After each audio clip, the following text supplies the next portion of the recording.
कहानी की शुरुआत में धनुष यानी करसामी और उसके बचपन के दोस्त मुर्गेश को देखते हैं। ये दोनों चोर हैं और इस घर में चोरी करने आए हैं। दोनों अपने हाथों में गोंद लगाते हैं और शरीर पे परफ्यूम, ताकि उनके फिंगरप्रिंट्स कहीं न लगे और साथ ही कुत्ते उन्हें सूंघ न पाए। करसामी के लिए ये उसकी आखिरी चोरी है और मुर्गेश के लिए पहली। इसलिए करसामी उसे समझाता है कि हमेशा सरकारी ऑफिसर वाले कपड़े पहने, ताकि पकड़े गए तो बोल सके कि वो ईडी से आए हैं। अब दोनों घर के अंदर घुसते हैं। घर में ताला लगा है, इसलिए करसामी उसमें बारूद डालकर ताले को तोड़ देता है। अंदर पहुंचकर वो दोनों लॉकर तोड़ते हैं, जिसमें ढेर सारे पैसे और ज्वेलरी है। दरअसल ये घर एक एमएलए का है, इसलिए उन्हें यहाँ ज्यादा माल मिला है। करसामी मुर्गेश को उसका हिस्सा दे देता है, पर मुर्गेश दुखी है और कहता है कि मैं तुम्हारे बिना ये सब कैसे करूंगा। जिस पे करसामी कहता है कि वो अब पुलिस से बचकर ये सब नहीं कर सकता है, वो अब नहीं भाग सकता है। उसे उसकी गर्लफ्रेंड सैली से शादी करके सेटल होना है। तभी मेन गेट खुलने की आवाज आती है, क्योंकि घर वाले आ चुके थे।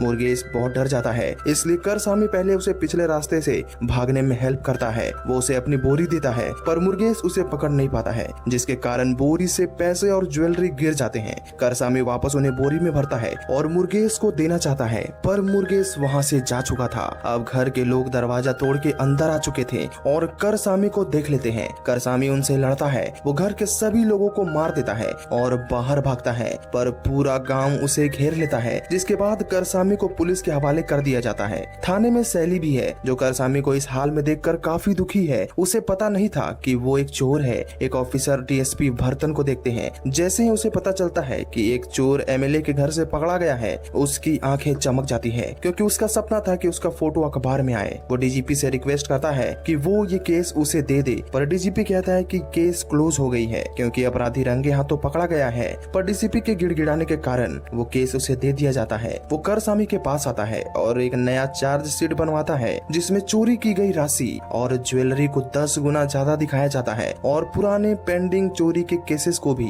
करसामी को ऊपर ही डाल दिया जाता है। ये सुनकर करसामी कहता है कि ये तो गलत है सर, ऐसा मत कीजिए, जिस पे भरतन उसे मारता है। जिसके बाद करसामी को बहुत गुस्सा आता है और वो उस ऑफिसर के ऊपर हमला कर देता है और वहाँ से भाग जाता है। कुछ ही देर में वहाँ बाकी के ऑफिसर आते हैं और पता चल जाता है कि करसामी भाग गया है। सभी उसका पीछा करते हैं। करसामी एक पेड़ के ऊपर छुप जाता है और भगवान से प्रार्थना करता है कि आज उसे बचा ले, वो चोरी छोड़ देगा। कहानी कुछ समय बाद की दिखाई जाती है। करसामी एक नए शहर में सैली के साथ एक होटल में काम करता है। दोनों पति पत्नी मेहनत करके अपने रोजमर्रा की जरूरतें पूरी करते हैं, पर ये उनके लिए काफी नहीं है। वो होटल के मालिक से सैलरी बढ़ाने को कहता है, जिस पे मालिक उसे मना कर देता है, क्योंकि उन्हें काम करते हुए सिर्फ 6 महीना ही हुआ है, इसलिए अभी सैलरी नहीं बढ़ेगी। निराश होकर करसामी सैली के साथ अपने घर में आता है, जहाँ वो अपनी पत्नी से कहता है कि मेरी वजह से तुम्हें इतनी तकलीफों का सामना करना पड़ रहा है, तुमने क्यों मुझे जैसे चोर से शादी की। सैली कहती है कि प्यार करने से पहले उसे नहीं पता था कि वो चोर है और मैं तुम्हारे साथ हूँ, मुझे इसमें ज्यादा खुशी मिल रही है। तभी बारिश होने लगती है और बारिश का पानी घर में गिरने लगता है, क्योंकि उनका छत टूटा हुआ है।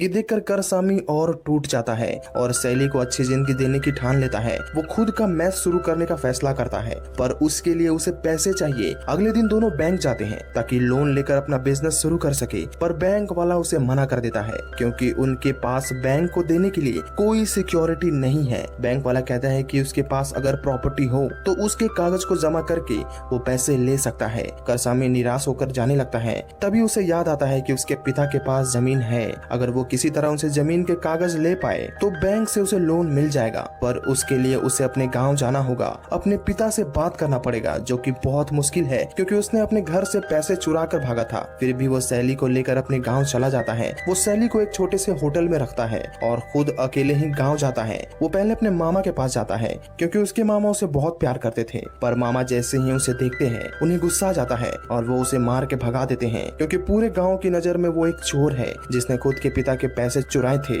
और बूढ़े माँ बाप को छोड़कर भाग गया था। करसामी वापस बस में बैठने जाता है, क्योंकि उसमें हिम्मत नहीं थी कि वो अपने पिता के सामने जा सके। तभी बस से उसके पिता उतरते हैं, जिसे देखकर करसामी उनसे छुपता है और वहाँ से जाने लगता है। तभी उसके पिता उसे देख लेते हैं और पहचान जाते हैं कि ये उनका बेटा है। उसे देखकर पिता की आंखों में आंसू आ जाते हैं। वो कहते हैं कि तुम हमें छोड़कर कहाँ चले गए थे, तुम हमारे बुढ़ापे का सहारा हो और तुम ही हमें ऐसे तड़पता हुआ छोड़कर चले गए थे। पर उसके पिता खुश है कि उनका बेटा वापस आ गया है। वो उसे गले से लगा लेते हैं, पर करसामी जानता है कि वो यहाँ क्यों आया है, पर अभी वो उनसे कुछ नहीं कहता है और उनके साथ रहता है। माँ भी कुमारी अपने बेटे को देखकर अपनी आंखों से आंसू रोक नहीं पाती है। पिता उसके लिए गर्म पानी करते हैं ताकि करसामी नहा सके। उनका प्यार देखकर करसामी को समझ नहीं आता है कि अब वो क्या करेगा, लेकिन अभी भी उसके मन में यही है कि वो अपने पिता की जमीन गिरवी रखकर लोन ले और अपनी पत्नी के साथ रहे। अगले दिन वो अपने पिता से हिम्मत करके जमीन के बारे में पूछता है। तभी खाद की बोरी आ जाती है जिसे करसामी के पिता खेत पे रखने को कहते हैं। पहले तो वो उसे उठा नहीं पाता है, पर पिता के सिखाने के बाद वो कर लेता है।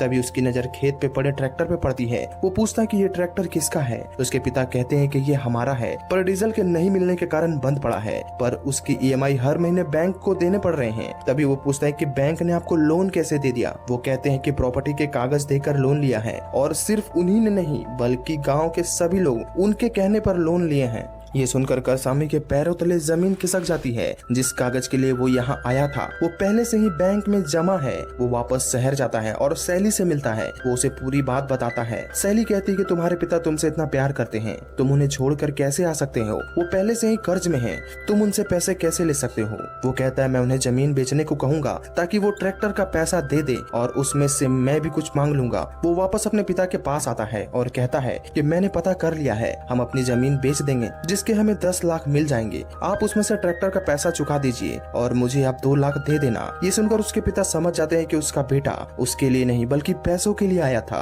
वो सीधा उसे मना कर देते हैं कि वो अपनी जमीन नहीं बेचेंगे। करसामी को भी गुस्सा आता है। वो अपने पिता से लड़ने लगता है। वो कहता है कि आप मेरी परेशानी नहीं समझ रहे हैं, मुझे पैसों की जरूरत है, अगर आपको मुझसे प्यार है तो पैसे दे दीजिए। ये सुनकर उसके पिता को गुस्सा आता है। वो कहते हैं तू प्यार की बात कर रहा है, कौन बेटा अपने घर से पैसे चुरा कर भागता है। अपने माता पिता को अकेले छोड़कर करसामी पैसे के पीछे इतना अंधा हो चुका था कि उसे उसके माता पिता का प्यार नहीं दिख रहा है। वो वहाँ से चला जाता है। अगले दिन उसके घर में एक लेटर आता है जिसे पढ़कर उसके पिता बहुत चिंतित हो जाते हैं। करसामी को भी वो लेटर मिलता है। वो तुरंत अपने पिता के पास आता है और कहता है कि मैंने कहा था कि जमीन बेच देते हैं, पर आपने मेरी बात नहीं सुनी। अब आपकी जमीन बैंक ले लेगा क्योंकि आपने किस्त नहीं भरी है। दरअसल ये बैंक का नोटिस है जिसमें लिखा है कि अगर ट्रैक्टर की किस्त नहीं भरी जाएगी तो बैंक उनके जमीन को ले लेगा।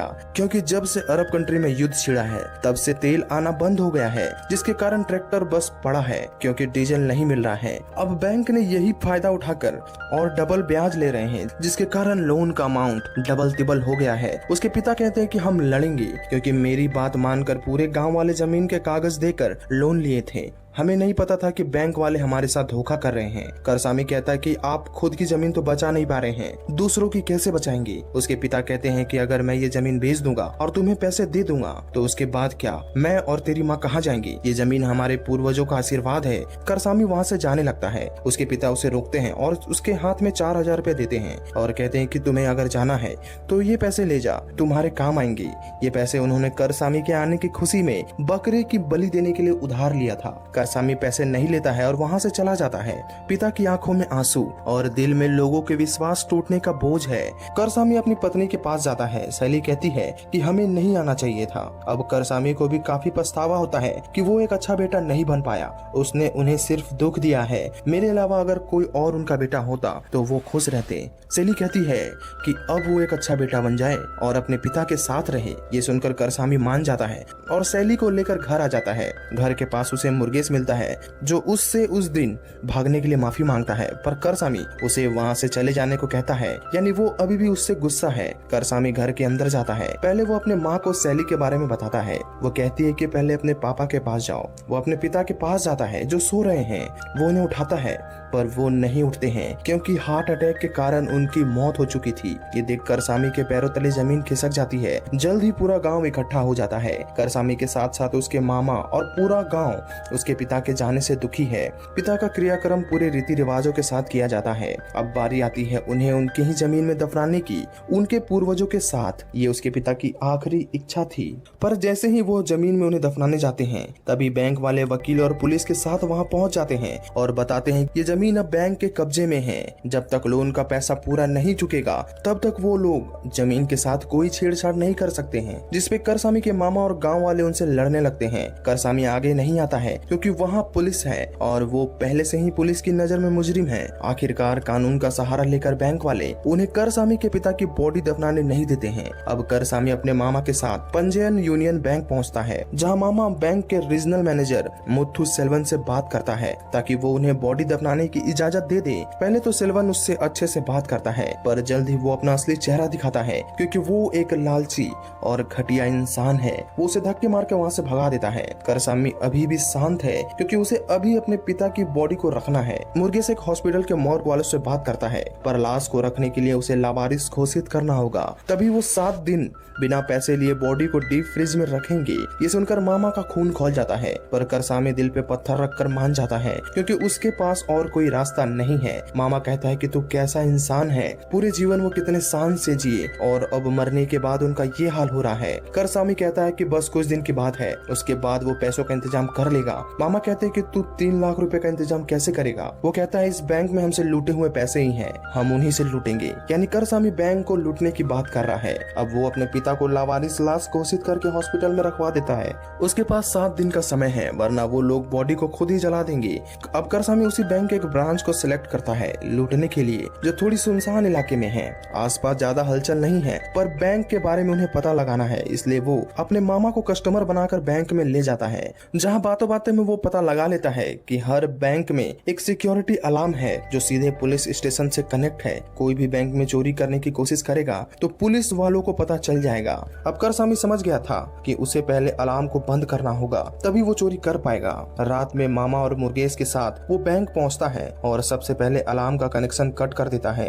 अब वो अंदर जाता है और ड्रॉर खोलता है, पर उसमें पैसे नहीं है। वो सारी जगह छान मारता है, पर पैसे कहीं नहीं है। ये देख करसामी और मामा कंफ्यूज और परेशान होने लगते हैं, ये सोचकर कि अब वो क्या करेंगे। उन्हें समझ नहीं आता है कि आखिर पैसे गए कहाँ। तभी करसामी को याद आता है कि बैंक वालों ने बताया था कि उनके पैसे लॉकर में सेफ रहेंगे, यानी पैसे लॉकर में हैं। पर उस लॉकर को खोलना बहुत मुश्किल है, क्योंकि आज से पहले करसामी ने कभी इतना बड़ा लॉकर नहीं खोला था। करसामी उसे खोलने और तोड़ने की बहुत कोशिश करता है, पर उसकी कोशिश बेकार जाती है और इन सब से बहुत शोर होता है। अब हार कर उन्हें खाली हाथ ही वापस जाना पड़ता है। अगले दिन करसामी मार्केट में होता है, तभी वो देखता है कि अचानक पूरा मार्केट खाली होकर एक नाई की दुकान पे जा रहा है, क्योंकि वहाँ हर दिन दोपहर के वक्त दूरदर्शन में प्रोग्राम चालू होता है। तभी करसामी के दिमाग में एक नया आइडिया आता है। वो मामा से कहता है कि हम दिन में बैंक लूटेंगे। मामा उसे एक लोहार के पास ले जाता है, जहाँ से वो 2 बंदूक और कुछ बॉम्ब खरीदता है। और अगले ही दिन जैसे ही लोग टीवी देखने जाते हैं, वो पास के ही एक बैंक में घुसते हैं और सीधे सभी पे बंदूक तान देते हैं। बाहर मुर्गेस है जो मुसीबत आने पर उन्हें आगाह करेगा। अब करसामी सभी को एक साइड करके सीधे ड्रॉर से पैसे निकालता है। वो सिर्फ 3 लाख रुपए चुराता है, क्योंकि उसे उतने ही पैसों की जरूरत थी। अब जैसे ही वो लोग पैसे लेकर निकलते हैं, मुर्गेस देखता है कि एक पुलिस वाला उसी बैंक के अंदर आ रहा है। तभी वो विसल बजाता है। पुलिस वाला जैसे ही अंदर आता है, वो देखता है बैंक बिल्कुल खाली है, सिर्फ एक ही स्टाफ है। करसामी स्टाफ बनने का नाटक करता है और मामा कस्टमर। पुलिस वाला पूछता है कि बाकी लोग कहाँ हैं? करसामी कहता है कि मैनेजर की बेटी की शादी है, सभी लोग वहीं गए हैं। अब पुलिस वाला कहता है कि उसे एक अकाउंट खुलवाना है। करसामी कहता है मैनेजर के साइन के बिना अकाउंट नहीं खुलेगा, आप कल आइए। ऑफिसर कहता है कि वो बाहर जाने वाला है, इसलिए फॉर्म दे दे ताकि वो उसे भर दे और मैनेजर के आने के बाद वो साइन करवा लेगा। करसामी और मामा को जैसे सांप सूंघ लिया हो, वो बिल्कुल शांत है। मुर्गेस को करसामी ने कहा था कि अगर उन्हें आने में लेट होगा तो वो बैंक में आकर बम मार दे, पर उसकी जरूरत नहीं पड़ती है और पुलिस वाला वहाँ से चला जाता है, जिसके बाद वो लोग भी बिल्कुल आराम से बाहर निकल जाते हैं। अब चोरी की इन्वेस्टिगेशन करने वही ऑफिसर आता है जिसे करसामी ने मारा था, डीएसपी भरतन। बैंक का रीजनल मैनेजर मुथु सेल्वन चोरी के 3 लाख नहीं बल्कि 5 लाख लिखवाता है और 2 लाख खुद रख लेता है। करसामी और उसके मामा बैंक आते हैं ताकि पिता के ऊपर जो लोन चल रहा है उसे क्लोज कर सके, पर जैसे ही वो लोग बैंक के स्टाफ को पैसे देते हैं, वो दूसरे स्टाफ से चोरी किए गए नोटों के सीरियल नंबर लाने को कहता है। अब मामा समझ जाता है कि यहाँ वो पकड़े जाएंगे, पर जैसे ही पैसे निकलते हैं वो पुराने होते हैं। ये देख स्टाफ बिना चेकिंग के पैसे ले लेता है। दरअसल करसामी ने एक बड़े व्यापारी के यहाँ चोरी करके पुराने नोटों से नए नोटों को बदल लिया था। अब वो स्टाफ उन्हें बताता है कि तुम्हारा लोन 3 लाख का था, जिसे तुम्हारे पिता ने सिर्फ 9 महीने भरा था, जिसके बाद ब्याज, late fee, processing charges, stamp duty सभी को मिलाकर तुम्हारे होते हैं 4,37,000 रुपए। तुमने 3 लाख दिए हैं और बाकी पैसे देने के बाद तुम्हारा अकाउंट क्लोज कर दिया जाएगा। ये सुनकर मामा भड़क जाता है और उन्हें बेईमान कहकर उनसे लड़ने लगता है। तभी करसामी देखता है ऑफिस में वही डीएसपी है, इसलिए वो वहाँ ज्यादा हंगामा नहीं करता है और चुपचाप वहाँ से निकल जाता है। उसके पास सिर्फ 2 दिन है अपने पिता की बॉडी को लेने के लिए, इसलिए वो फिर से बैंक लूटने का फैसला करता है। डीएसपी समझ जाता है कि जिसने भी बैंक लूटा है वो बैंक से दुश्मनी निकाल रहा है, इसलिए हाल ही में दिए गए नोटिस की लिस्ट निकलवाता है। सेल्वन उसे लिस्ट दे देता देता है। डीएसपी उन सभी के पास जाता है पर उसे कुछ नहीं मिलता है। शाम के वक्त करसामी के दरवाजे पर नॉक होती है। दरवाजे पे सेल्वन है, जिसे देखकर करसामी और मामा चौंक जाते हैं। सेल्वन कहता है कि मुझे पता है कि तुमने ही बैंक में चोरी किया था, मैं चाहता तो तुम्हें पकड़वा सकता था, मैंने तुम्हारी नोटिस पुलिस को नहीं दी वरना तुम पकड़े जाते। करसामी कहता है कि तुम क्या चाहते हो। सेल्वन कहता है कि तुम मेरे लिए सोने के अंडे देने वाली मुर्गी हो, तुम जैसे चोरी कर रहे हो करते रहो, पर उसमें मेरा हिस्सा होना चाहिए। ये सुनकर करसामी तुरंत उसे मना कर देता है, ये कहकर कि मैं सिर्फ अपने पिता के लिए ये कर रहा था। सेल्वन कहता है कि ठीक है, चलो तुमने लोन भर दिया, उसके बाद तुम क्या करोगे? खेती? कितना कमा लोगे? 3-4 हजार रुपए? क्या तुम अपना जीवन यापन कर पाओगे? सेल्वन उसे अपना नंबर देता है, ये कहकर कि अगर उसका मन बदल जाए तो वो उसे कॉल करे, और सेल्वन वहाँ से चला जाता है। तभी उसे डीएसपी का कॉल आता है जो बताता है कि दिए लिस्ट में उन्हें कुछ नहीं मिला था। तभी सेल्वन कहता है कि जरूरी नहीं कि जिसे नोटिस मिला हो वही बैंक से नाराज हो, जिसे लोन नहीं मिला या जो लोन नहीं भर पा रहा है उसमें से भी कोई हो सकता है। डीएसपी समझ जाता है, वो कहता है जरूर ऐसा ही होगा, इसलिए उस चोर ने अभी तक बैंक में 5 लाख रुपए जमा नहीं करवाए हैं क्योंकि उसे और चाहिए, यानी वो और चोरी करेगा। डीएसपी सेल्वन को तुरंत बैंक में बुलाता है और सभी ब्रांच के सिक्योरिटी अलार्म चेक करवाता है। सभी के अलार्म बजते हैं, सिर्फ एक के नहीं। डीएसपी समझ जाता है कि इसी बैंक में चोरी होने वाला है, और वो सही था क्योंकि करसामी ने भी इसी बैंक में चोरी करने का प्लान बनाया था। अब अगले दिन पुलिस उस ब्रांच में पहले से ही मौजूद है। बैंक स्टाफ के जगह सारे पुलिस ऑफिसर हैं और डीएसपी बाहर गाड़ी में बैठा है। तभी करसामी अपने साथी के साथ वहां पहुंचता है, पर जैसे उसे लगता है कि कुछ गड़बड़ है, वो बैंक से कुछ दूर रुक जाता है और मुर्गेश को चालान लेने के बहाने भेजता है। मुर्गेश वापस आता है और कहता है कि वहाँ सब कुछ नॉर्मल है, पर बैंक स्टाफ थोड़े अलग दिख रहे हैं। करसामी अब बैंक की तरफ बढ़ता है, तभी अचानक बैंक से सभी पुलिस वाले निकलते हैं और वहाँ से चले जाते हैं। दरअसल अभी अभी किसी और बैंक में चोरी हुई है। करसामी उस बैंक की तरफ जाता है जहाँ उसे पता चलता है कि ये चोरी सेल्वन ने करवाई है। सेल्वन कहता है कि अगर तुम नहीं करोगे तो कोई और करेगा, पर नाम तुम्हारा लगेगा। ये सुनकर करसामी बहुत परेशान होता है। डीएसपी सभी ब्रांचों में पुलिस की सिक्योरिटी लगा देता है, जिसके बाद उनका चोरी करना बहुत मुश्किल हो जाता है। इसलिए अब वो सेल्वन के पीछे जाता है जो किसी लॉज में जा रहा है। करसामी उस लॉज में जाता है और पता लगाता है आखिर सेल्वन लॉज में क्यों गया था, और उसे पता चल जाता है कि इस लॉज में वही लोग रुके हैं जिन्होंने बैंक में चोरी किया है। करसामी उन्हें देख लेता है। पहले तो वो उनके साथ घुलता मिलता है और पत्ते खेलता है। पहली बार में वो हारता है और फिर वो अपनी कार को दांव पे लगाता है, पर वो कहता है खेलने से पहले वो पैसे देखना चाहता है कि उनके पास इतने है कि नहीं। वो गुंडे उसे अपने रूम में ले जाते हैं जहाँ चोरी किया गया पैसा रखा हुआ है। करसामी उन्हें छीनने की कोशिश करता है, जिसके कारण उसकी लड़ाई उन गुंडों से हो जाती है। करसामी को बचाने के लिए मुर्गेश वहाँ आता है, जिसे चाकू लग जाता है। वो करसामी को मारते हैं और वहाँ से भाग जाते हैं। करसामी किसी तरह मुर्गेश को लेकर उसी लोहार के पास जाता है जो देसी तरीके से मुर्गेश का इलाज करता है। करसामी अब सेल्वन से हार मान जाता है और उसे फोन करके कहता है कि मुझे पैसों की जरूरत है, तुम जो बोलोगे मैं करने को तैयार हूँ। पर इस बार सेल्वन उसे मना करता है और कहता है कि जब तक तुम पकड़े नहीं जाओगे तब तक तुम्हारे नाम पर मैं चोरी करवाता रहूंगा। ये सुनकर करसामी वापस अपने घर जाता है जहाँ सैली उससे झगड़ा करती है क्योंकि उसने चोरी नहीं करूंगा ये कसम खाई थी, पर उसे पुलिस ढूंढ रही है। सैली उसे यहाँ से ले जाना चाहती है, पर करसामी इस तरह भागना नहीं चाहता है। बैंक में हमारे पैसे हैं, मैं बस उन्हें लेने गया था, अगर मैं ऐसा नहीं करूंगा तो पिताजी की लाश लावारिस कहकर जला दिया जाएगा। सैली कहती है कि अगर तुम्हें कुछ हो गया तो मैं अपने बच्चे को क्या जवाब दूंगी कि उसका पिता कहाँ है, यानी सैली प्रेग्नेंट है। करसामी उसे गले से लगा लेता है और वापस चोरी नहीं करेगा ये सोच लेता है। अगले दिन वो अपनी माँ को सच बता देता है कि वो पैसों का इंतजाम नहीं कर पाया, इसलिए पिता को उनकी जमीन में दफना नहीं पाएगा। माँ कहती है कोई बात नहीं, वो समझ जाएंगी कि जरूर कोई मजबूरी होगी, वो अपनी मर्जी से इस दुनिया को छोड़ के गए। करसामी माँ के पैरों में गिर जाता है और बताता है कि मैं यहाँ उनसे जमीन के पेपर लेने आया था, पैसों के लिए आया था, मैंने ही उन्हें इतना टेंशन दिया जिसके कारण उन्हें हार्ट अटैक आ गया, मैं ही उनकी मौत का जिम्मेदार हूँ। ये सुनकर माँ बहुत दुखी होती है, वो बिना कुछ कहे खुद को कमरे में बंद कर लेती है। पर अगले दिन वो नॉर्मल हो जाती है और बहू का ख्याल रखती है, ये कहकर कि उसके पेट से करसामी के पिता आने वाले हैं। वो करसामी को उनके पिता की डेड बॉडी को लाने को कहती है ताकि उनका अंतिम संस्कार कर सके। वो गाड़ी लेकर पहले मुर्गेश से मिलता है जो अब ठीक है। तभी उसे वही लोहार मिलता है जो उसे एक तलवार देता है और कहता है वो शूटिंग वाली जगह पर पहुंचा दे। करसामी उसे डायरेक्टर तक पहुंचा देता है, पर वहां उसे पता चलता है कि एक ब्रांच से दूसरे ब्रांच के लिए पैसे निकल रहे हैं, यही उसके लिए अच्छा समय है पैसे लूटने का। वो अकेले ही उस रास्ते पे खड़ा हो जाता है जहाँ से वो पैसे वाली गाड़ी आने वाली है। सामने से गाड़ी आती है पर वो गाड़ी करसामी को देखकर रुकती नहीं है। करसामी किसी तरह उस गाड़ी को पकड़ता है और उसमें से कुछ पैसे लूट लेता है। बताई हुई जगह से मामा उसे पिक करता है पर गाड़ी में डीजल खत्म हो जाती है, इसलिए वो पास के घर में जाता है जो उसके पिता के दोस्त का है। वहाँ उसे पता चलता है कि उन्हें भी वैसा ही नोटिस मिला था। अब उसे वो बात याद आती है कि उसके पिता के कहने से ही गांव वालों ने लोन लिया था। ये लड़ाई सिर्फ उसकी नहीं है, उसके पिता के जैसे कई लोगों की है। अब वो एक प्लान बनाता है और खुद ही पुलिस को इन्फॉर्मेशन देता है कि कैश ले जाने वाली गाड़ी को लूट लिया गया है। पूरी पुलिस उसी तरफ निकलती है। सारे ब्रांच से पुलिस को हटा दिया जाता है। अब सेल्वन को मौका मिल जाता है। वो अपने गुंडे को तैयार करता है अपने ही एक ब्रांच को लूटने के लिए, पर तभी वहाँ डीएसपी वापस आता है और सेल्वन को अपने साथ ले जाता है। उधर करसामी एक एक करके उसी बैंक के सभी ब्रांच को लूटता है। ये बात डीएसपी को पता चलती है। अब वो चोरी नहीं हुए ब्रांच में जाने का फैसला करता है। वो सेल्वन को लेकर वहाँ पहुँचता है। तभी उस बैंक में सेल्वन के गुंडे आ जाते हैं। डीएसपी उनमें से कुछ गुंडों को गोली मार देता है। तभी एक गुंडा बता देता है कि वो सेल्वन के कहने पर ही चोरी करने आया था। अपना भंडा फूटता देख सेल्वन वहाँ से भागने की कोशिश करता है पर एक ट्रैक्टर से उसका एक्सीडेंट हो जाता है। उधर बैंक में सारे गांव वाले अपना लोन क्लोज करवाने आए हैं। उनके पास उन्हीं बैंकों का लूटा हुआ पैसा था। डीएसपी समझ जाता है कि जिसने भी बैंक लूटा है वो उन्हीं गांव वालों को दिया है। उधर करसामी अपने पिता की बॉडी पूरी रीति रिवाज के साथ उनके ही जमीन में दफनाने की तैयारी करता है। पूरे गांव में खुशी की लहर दौड़ जाती है। सभी गांव वालों को उनके जमीन के कागज मिल जाते हैं। डीएसपी सेल्वन के पास जाता है जो हॉस्पिटल में है। यहाँ वो अपना गुनाह कबूल करता है और करसामी के बारे में बता देता है।